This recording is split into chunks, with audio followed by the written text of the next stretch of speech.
say you don't tug on Superman's cape. You don't spit into the wind.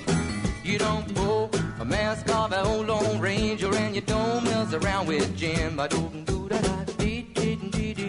This is Larry Connors USA. Larry Connors USA. Well, we had more than 26,000 National Guard troops put in place for the inauguration of President Joe Biden January 20.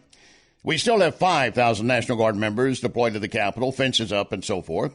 This deployment from January 6 to March 12, January 6, of course, the date of the Capitol Hill riot, just to this date is costing something like $480 million in American taxpayer funds. And U.S. Capitol Police say we want the National Guard to stay around another 2 months. There is a member of the Center for Security Policy. He's a senior analyst, reference strategy, J. Michael Waller. He issued a report on January 13 at the Center for Security Policy site. The Federalist printed it again, reprinted it the next day. Now, in this article, Waller said he observed 4 separate groups on the Senate side of the Capitol lawn during the march and protest that was taking place on January 6. He said, 1, plainclothes militias. He said militant, aggressive men in Donald Trump and MAGA gear at a front police line at the base of the temporary presidential inaugural platform. 2, agents, provocateurs, scattered groups of men, exhorting marchers to gather closely and tightly toward the center of the Capitol, the outside of the Capitol, and then prevent them from leaving. 3, fake Trump protesters, few young men wearing Trump or MAGA hats backwards who did not fit in with the rest of them. And 4, disciplined and uniformed column of attackers, wearing similar but not identical camouflage uniforms, black gear, some with helmets, so forth. Now, he says he saw all of that. And you know what happened with the Democrats? Well, they questioned him. They didn't like the story. In fact, Senator Amy Klobuchar, Democrat of Minnesota, denounced that statement as disinformation, conspiracy theory. CNN's people were stating it was basically a ridiculous conspiracy theory. Senator Majority Leader Chuck Schumer said that statement is mindless garbage. And the New York Times got involved as it grilled Senator Ron Johnson about why he relied on that report. Johnson, a Wisconsin Republican who chaired the Senate Homeland Security Committee until earlier this year, said, because I believe in it. The guy knows what he's talking about. And just because it doesn't fit your narrative doesn't mean you want to hear it and know it. And then you want some additional support for it. The FBI assistant director in a Senate investigative panel said the FBI findings, and I'm quoting, definitely, I should say definitely, and absolutely support what J. Michael Waller said he found. The FBI assistant director made her statement March 3rd in front of a Senate committee.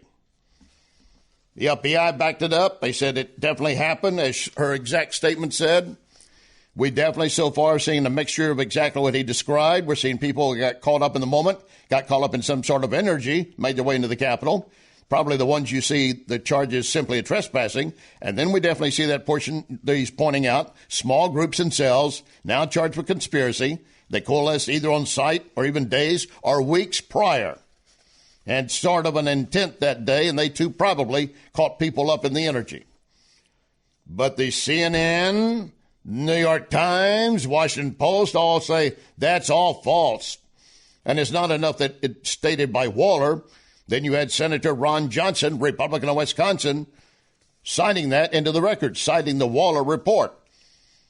And they say it's baseless, false. Why are you putting that in there? Well, to his credit, Senator Johnson is not going to put up with that kind of nonsense either. He challenged them back. Waller, in one part, as I said, he stated, I presume these fake Trump supporters were Antifa or something similar. That entire afternoon, I saw none of them act aggressively or cause any problems, at least not from my vantage point. So he wasn't embellishing beyond what he saw. But it's not enough because you are not following the narrative.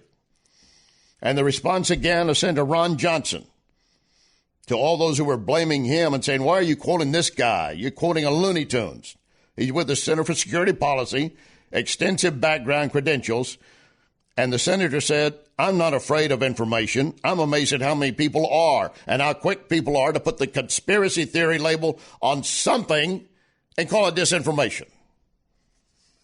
And you know why they do it? Because it doesn't fit the narrative. Oh, you should know this. The task force appointed by Speaker Nancy Pelosi has some recommendations. They want a QRF.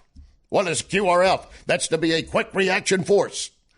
This is their report that they released. We want National Guard members currently mobilized to supplement the Capitol Police. We want a quick response force or a quick reaction force. They got 3 different options that they want to do. Establish it from existing federal law enforcement. Build a QRF under command of the D.C. National Guard. Create a QRF that permanently resides within D.C.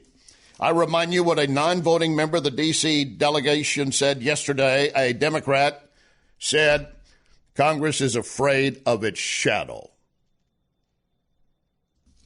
They are. And again, it makes for good copy for them to blame anybody that might be not thinking like they're thinking. All right, coming up in the next hour, we're going to spend a lot more time on the crisis, and I mean it is a growing crisis of illegals at the border. You're not being told the truth. They're not going to tell you the truth because they don't want you to know. And also, more than that, stand by, please.